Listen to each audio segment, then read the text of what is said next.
So welcome to the Tom, Dick and Harry podcast, where three chaps talk about things they probably know little about. So please take everything we say with a hefty pinch of salt. My name is Harry, and as always, I'm joined by Tom and Dick. How are we, fellas? Doing good, Harry. Yeah, I'm doing good. Now, before we start, let's pause to celebrate because Dickie here managed to stick a bun in the oven, and now he's got a baby on the way. I've got to say, when you first told me about it, I was pretty shocked. Mate, your shock couldn't comprehend the shock I had and the fright of my fucking life when she told me about that. Because, when she said that to me, and she said, just mind blown, life changing, but I'm ready for it. I'm keen to have a little dick. Now, Dickie, for those who aren't aware of you, who is she? Is she your wife? She's a very good friend of mine. She's a lovely woman, and we're going on like a house on fire. She's an amazing woman. And what was Steve's reaction? Your father? I'll be honest, he jaw dropping said I was taking the piss, and I said no, I'm not. They were like, oh my god. After a bit, they were stoked. My parents absolutely stoked, but he looked at me and went, "You bloody idiot." Well, Dickie, congratulations, mate. It's certainly not what we'd recommend our listeners to do. Use protection and use protection. All right, let's jump into the first segment of the show, the annoyance of the week. Tom, I know there's been a few things grinding your gears at the moment. What was your annoyance of the week? People who don't put the blinkers on can go to hell, especially in roundabouts. Just signal, mate. Instead of doing 60 and going straight out. Absolute wankers. Oh, he's so right. Every time I go into a roundabout and they don't put the blinker on, I'll lose my shit. Today, on the way back home, I was driving and trying to merge this guy, even indicate, and just pull straight in front of me. I damn well knew he'd take the back of him. And he's just looking at me like I'm an idiot. I'm like, use your indicators. They are there for a reason. It's not a hard thing to do either. Just flip it on. Yeah, and just flip it on like a stick. Just use it. I've had many of those, so I relate to that, Tom. I relate to that. And beyond that, Dick, I mean, same question to you. What's been your most annoying thing this week? Do you ever get people, and let's say you're doing cleaning. You do a good job, right? You stand back and you clean the place and you've done a good job. They've come in and they've pointed at one tiny thing and blow it out of proportions. Like at my work, it makes me want to just throw shit and be like, can you not be a pedantic fuck? I would do like aged care. We have to clean, you have to make sure there's no germs and stuff because obviously you don't want it to spread to the older folks. I've cleaned up and everything, and then, when you're wiping tables and whatnot, and then there's this one stain that, like, I never did. Somebody else has done it, and you've not even bothered wiping, and then the boss will come in and go, what's that? Why is that not clean? You lost words. That's my biggest annoyance, honestly. It is up there. It is right up there. Yeah, well, thanks for sharing, lads. Now, if you're listening and you'd like to share what annoys you most, send us an email via the Tom, Dick and Harry podcast at outlook.com. And that brings us to our next segment. We're calling this Two Sides of Every Story, where we take a trending article and pair it with a real-life response from one of our long-time listeners. This week, we've got a response to an article by Mia Erickson from bodyandsoul.com.au titled, Nearly Half of Women Aged Between 25 and 44 Will Be Single by 2030. Here's why that is a good thing. What are your initial thoughts, Sticky? First thoughts, you need to be doing better than that, right? Boys, come on. Where's the risk game? That's what I think, but that's actually surprising on a reel. That's actually really surprising. What are your thoughts, Tom? Anything to add there?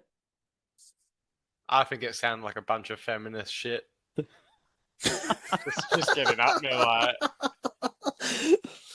Now, depending on your cultural or political lens, you might place Mia, the author of this article, in one of two boxes. A strong, modern, independent woman fighting for diversity, equity, and inclusion, whatever that means.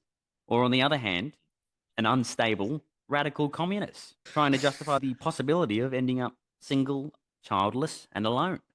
But let's not jump to conclusions, let's actually dig a little deeper. Because while some are celebrating this trend, others see things differently.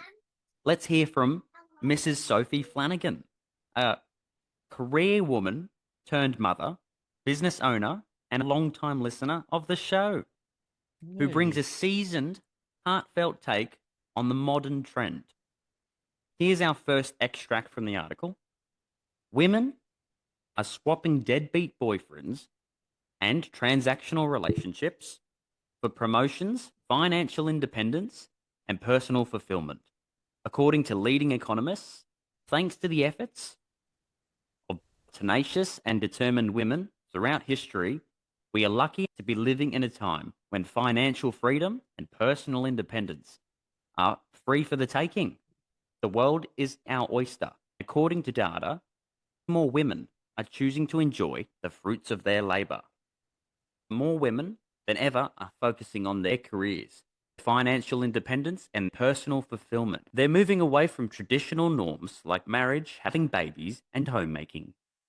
Due to career prioritization, financial pressures, or both, many women are delaying, foregoing, or having fewer children than previous generations. Interestingly, the report, referring to a Morgan Stanley study, predicts 45% of working age women in the US, aged 25 to 44, will be single and childless by 2030. This signals that women's standards and expectations are rightfully being raised. A growing number of women are walking away from outdated relationships and expectations, investing their energy in meaningful careers, gaining financial freedom, and living on their own terms. Studies now predict that nearly half of women in their late 20s to early 40s won't be married or have kids by the end of the decade. What are your thoughts here, lads? Do you think the move away from relationships and family is a good thing, or does it risk leaving people isolated in the long run? Dickie, why don't you go first? I'm sort of like on the fence. My logic is do what you want to do. If women want to express themselves and focus on themselves, I get it. On the other hand, that maternal instinct of a woman, me having a kid, and Quite relevant, isn't it? It's quite relevant in my situation. It's down to three things. I think, boys, our rears are getting shit. With the growing social change, I think it's part of the reason as well, with the more feminine movement and whatnot. I'm like, it is what it is. Isn't there enough human beings in this world at this point? Aren't we just clogging up all the air in the world? We're not going to have any oxygen for ourselves. Any counterpoints, Tom? Well, I think all these women who are saying they don't want to have kids shouldn't have them. Get to 45 and die alone. I'm getting to that point. Now, Tom, some would say that's a pretty aggressive take. Would you like to temper it? I would not. The rest of these chicks with their high standards can fuck right off. They can be left till they're 40 as well. Some of these chicks are getting out of hand. You got to open the door every time you get in the car. Seriously. And they're like, oh, I want flowers all the time. Do you really need a flower at the price they're going these days? Chicks aren't like they used to be. Why should we have to act like we used to? They're saying the guys are getting worse, but so are the women. Yeah, I think, Tom, you're right in some aspects. I think you are. Oh, God. Now, have we heard the theory that the modern woman has fought to become the men that they hate? Would we agree with that statement or disagree? Disagree, honestly. I think women are becoming more feminine and independent, and guys are becoming more shy and cautious. Say guys are just more comfortable because we don't have to deal with their shit. I'm happy to go to a pub, have a beer with my mates, and not see an annoying chick who's going to ruin my night. Yeah, I agree with When you go out every night, the girl expects you to buy her 10 beers just to talk. Like, I agree with that. If I was going out with my mates, I'd buy all my mates a beer over buying one girl. Yeah, but we've all made that mistake, haven't we? We've met a girl at the bar, bought her a drink or two, and what do we get? Absolutely nothing. Fucking disappointment's what you get. Yeah, exactly. Harry, mate, have you got any opinion on this? When it comes to buying women drinks at bars, Dickie, I think that's a wasted use of resources and money. I don't know why you're bothering. This isn't a Sims game. It's a wasted resource. You need to stock out on your barrels. Now, yeah, I guess I'm just typical young dude who sees a hot woman, buys her a drink. Well, Maybe it's a before traditional thing. Well, let's hear from Sophie, our listener. She writes, "It saddens me to see the current trend of women believing they don't need children, partners, husbands, or even families. While every woman should choose the life she wants, it's troubling that the idea of family and traditional relationships is being dismissed so casually. A career can be a wonderful achievement and bring a sense of self-worth, but it doesn't fully satisfy a woman in the long term, especially as she ages. I say this as someone who was once incredibly career driven and rose quickly in the male dominated world of sports management, eventually becoming an event manager. It was exciting and fulfilling work. Motherhood wasn't part of my plan. I was focused on my career, but life had other ideas. I became pregnant at a young age. It was unexpected, stressful, and difficult. Still, I pushed forward, juggling a growing career and 3 young children. I'd often work at 2 a.m., writing work notes I couldn't get out of my head, then be up again caring for sick or restless children. It was exhausting, and despite my best efforts, I couldn't give 100% to both work and motherhood. It's simply not possible. The idea that women can have it all is a myth, and trying to do so leads to burnout. I'm a highly motivated and energetic woman, but the reality was sobering. I didn't feel fully successful at home or at work, and entrusting my children to full-time daycare didn't sit well with me. I didn't want strangers raising and influencing my kids. I chose to be with them. It was tough to admit, but I had to choose. Either continue building my career or focus on raising my children. I chose the latter. Giving up my career wasn't easy. I likely could have become a CEO like many of my male peers. But when I looked at my children, the decision became clear. Raising them myself was the best choice I ever made. Were there times where I missed work? Absolutely. At times I considered going back, but motherhood's gift made the choice simple. I became their teacher and guide, which brought me more joy than any job title ever could. By pausing my career, I became a better woman. I learned to put others before myself. It was humbling and deeply rewarding. Later, I reinvented myself.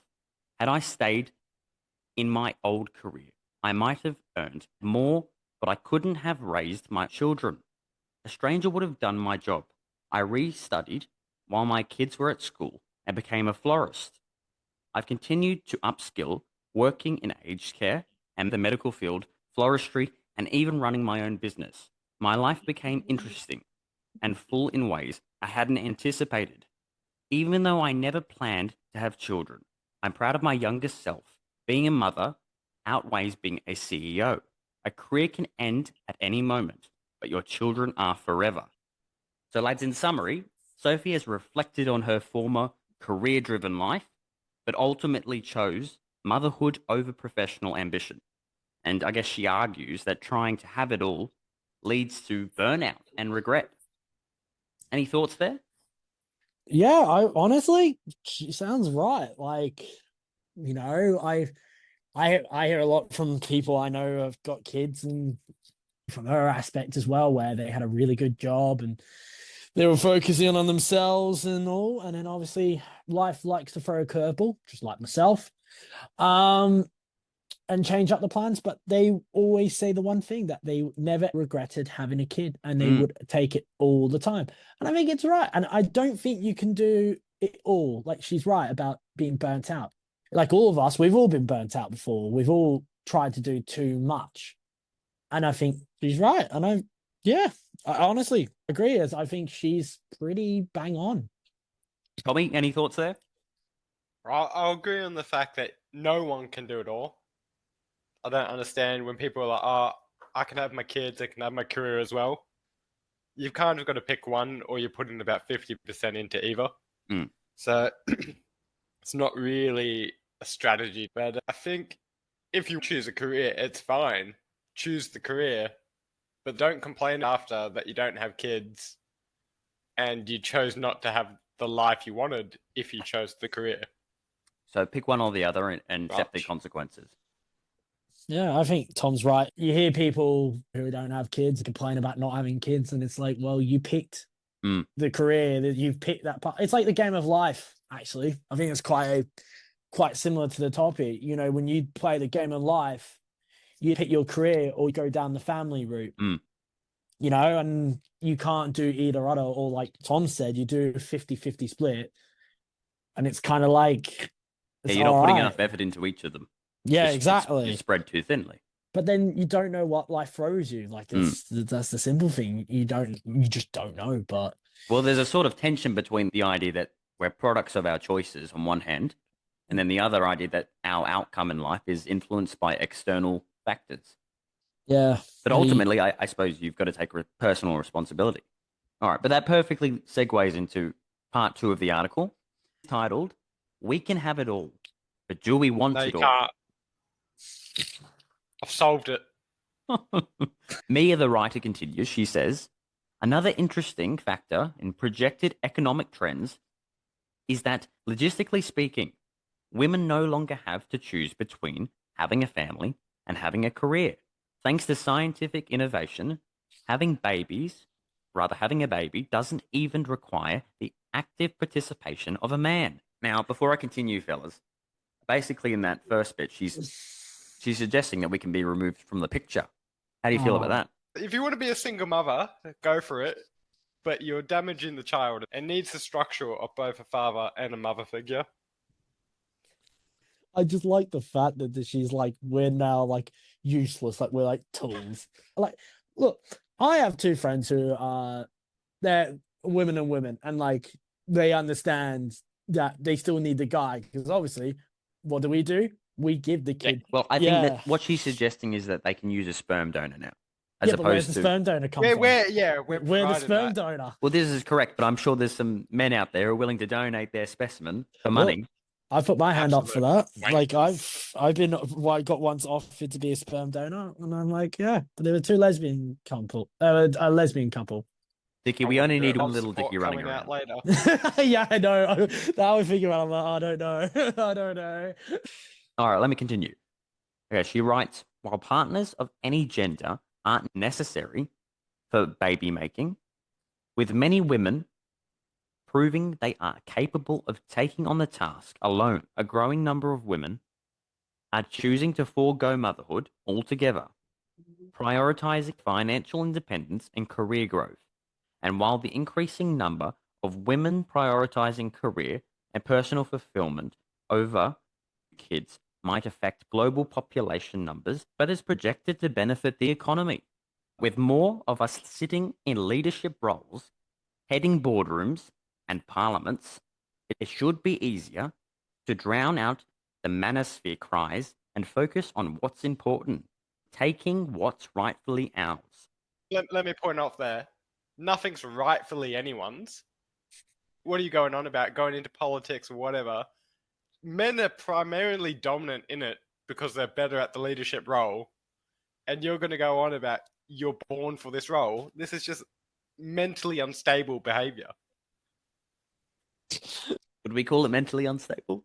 I would call it mentally unstable. If you can't figure out the realisticness of the world, you're retarded. It's just how it is. I don't know. Like, I don't know. See, like, say, look. In my feeling of that, I think she kind of sounds like a dictator. It's a bit harsh, isn't it? It's a bit harsh. Like, if I'm sitting here and I'm going, so if I've got like politicians and I'm sitting here going, we should take her because she's a woman and she believes she's entitled, versus a dude who is like knows the job. Now, look, fair enough. If the woman can actually do the job as good as the men, fair enough. By all means, I think it should be equal 50-50, depending on your skill sets and your qualifications.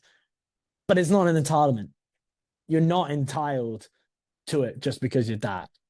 We live in a world of equal opportunity. Chicks just feel they're entitled without putting in the work. If they've got the qualifications, go for it. Not an issue. Yeah. When they feel entitled from doing nothing and they're just an OnlyFans chick selling feet, Like, oh yeah, I'm going to be president. Bugger off. Yeah, exactly. I do agree with that. Like, I know many women, like, and they work hard. And honestly, good on them. They work hard and they're amazing and they do a great job. But it's the ones that are like you said, Tom, who do OnlyFans, who think they can use money in their bloody sex appeal to get to that higher point. Let's summarize that part of the article before we go off on another tangent. Yeah. With scientific advances and social progress, more women are choosing to skip both partners and motherhood, focusing instead on career and gaining economic influence. And I guess while this impacts population growth, it benefits the economy and reshapes traditional gender roles, I suppose. That's what I think it's saying. So I suppose the final question for this part is, do you think choosing career over family is empowering, or could it lead to regret later in life? Yeah, like, I think it's just, I think it's really depends on life. Honestly, we've all had curveballs in our lives, haven't we, boys? Like, we've all had them, haven't we? Life's Right? complicated. Yeah, exactly. And for myself, I didn't envision this year me having a kid. Not on the bingo card, guys. I didn't think, oh, fuck yeah, I'm going to have a kid this year, but you roll with it. Punches. Yeah, exactly. If you follow your career like some people, then great. Honestly, good on you. And other people who decided they want to be a family, great, good on them. And I think either way is good. But I think I don't know. I think it's not. I think both are empowering for different reasons. If that makes But sense.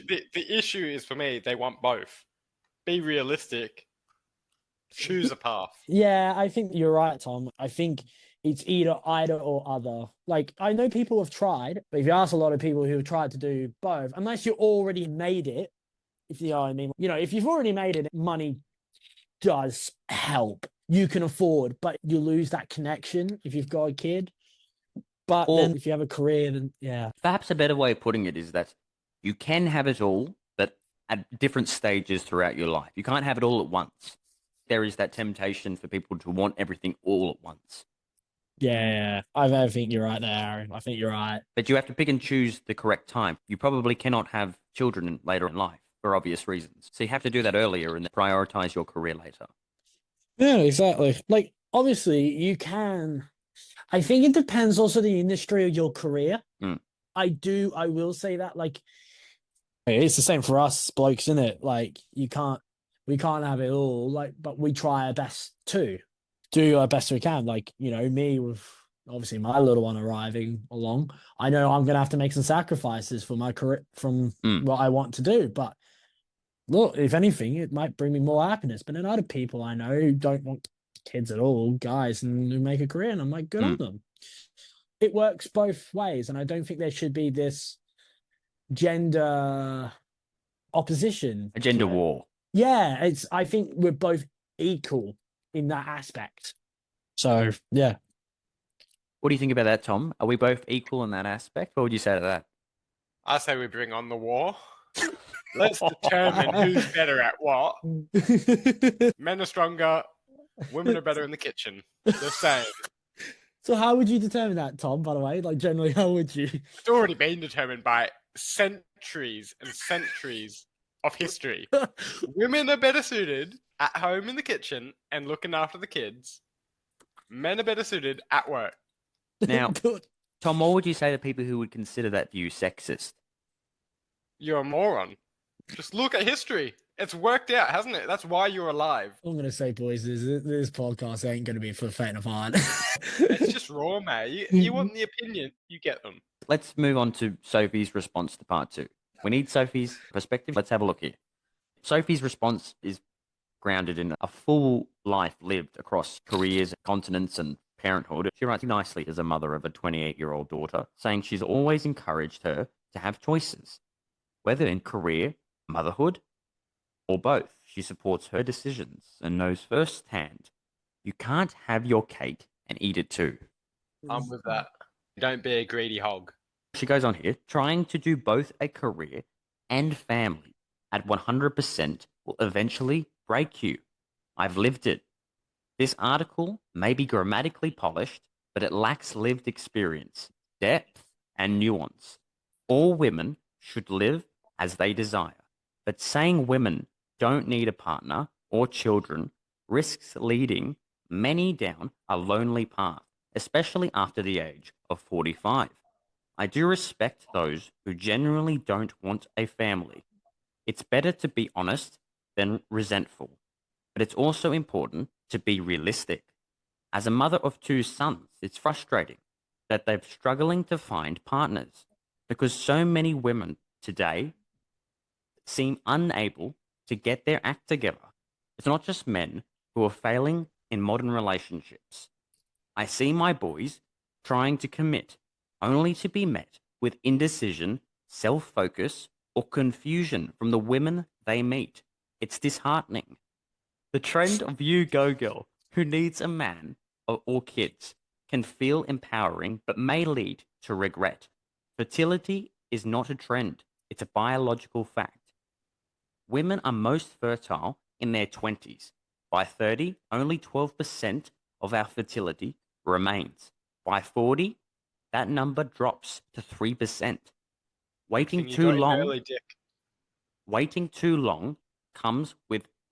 Did you say? Wait, what did you say? Hold on, I didn't actually It's a catch good it. thing you got in early, Dick. Yeah. Well, yeah, I got it done quick, mate. I had to move fast. 5 more years, you don't know, mate. Oh, She goes on here. So, waiting too long comes with real risks.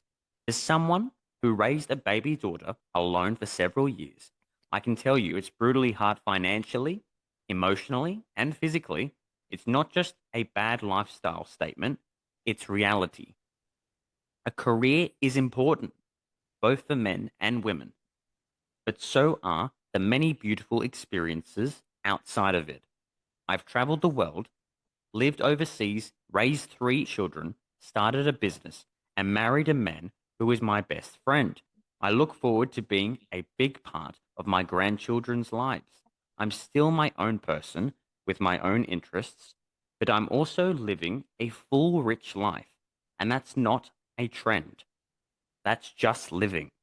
So, in summary, fellas, Sophie warns that rejecting family life in favor of, independence, and it may be empowering in the short term, but I guess could it lead to regret, loneliness, and missed opportunities for meaningful connection in the long run? she's right, actually. Like, I think she makes some very good points. And also, by the way, good on her. Raising 3 kids and whatnot is not easy by any means. So good on her.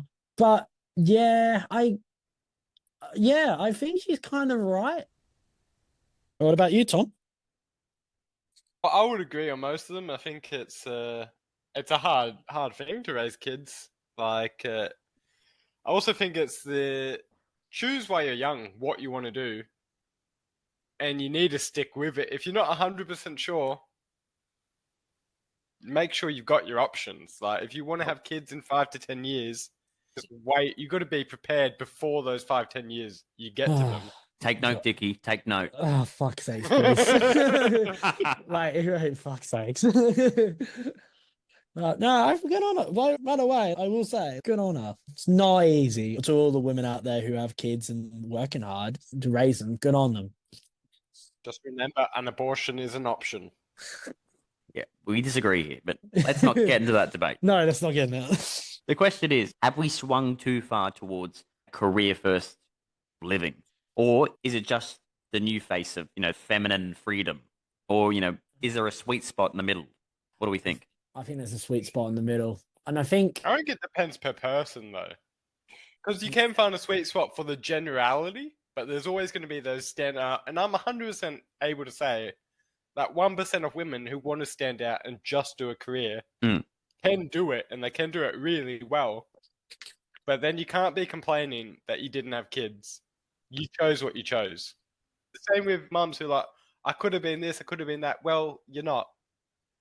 You chose to have your kid. Choose to do it right. Yeah, and I think a lot of the noise from the feminine side comes from 2%. If you ask a lot of women the question about something like this, I think they would give you a pretty genuine answer, and they'd probably think more like men. You think there's more agreement than there is disagreement? Yeah. It's like if I go to a football match, boys, and if I'm going to watch England, there's always the 10% that ruin it from everybody else. So, you make it for everyone everyone else. It's different when it's supporting a team, but when you're being an annoying nonce, Yeah. shut it up. Shut it up. Yeah, exactly. Well, whether you agree or disagree, it's hard to argue with Sophie's experience. I mean, it's a reminder that, trends and headlines don't always capture the cost and the gift, I guess, of different paths in life. Personally, I certainly wouldn't want to reach middle age and then look back and think, what have I been doing for the past 20 years? Nor would I want to look forward and think, my career's over, my body's breaking down, and I'll live the rest of my life without a family, without people to, serve and love. And I guess that's all I have to say on the matter. It's not a prospect I would look forward to. Yeah, and I think you're right there. Like, yeah, I think good on her, by the way. Just generally, good on her for. Jesus, sounds like a lovely lady. A big thank you to Sophie Flanagan for her honest reflections she's shared with us. We really do appreciate it. Yeah, appreciate it. Yes, thank you very much. Now, if you're listening and you'd like to share your story or respond to Sophie's message or even just to suggest a topic of discussion for our next episode, please send an email via the Tom and Dick and Harry podcast at outlook.com.